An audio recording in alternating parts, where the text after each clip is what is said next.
Paris ऑलिम्पिकमध्ये Neeraj चोप्राने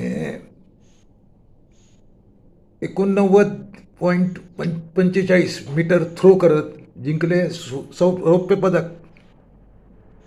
Tokyo ऑलिम्पिकमध्ये त्याने मिळवलेल्या सुवर्ण पदकाचा मात्र त्याला बचाव करता आला नाही. यावेळी भालाफेकीतले सुवर्ण पदक पाकिस्तानच्या अर्शद नदीमकडे गेलं आहे. 92.97 मीटर थ्रो करत नदीमने संपूर्ण जगाला चकित केलं. भारताचे हे 5वं पदक आहे. याआधी भारताने 4 कांस्य पदके जिंकली आहेत. ते 3 नेमबाजीत आहेत आणि 1 हॉकीत आहे. आणि हे रौप्य पदक आता हाती आलं आहे भालाफेकीत.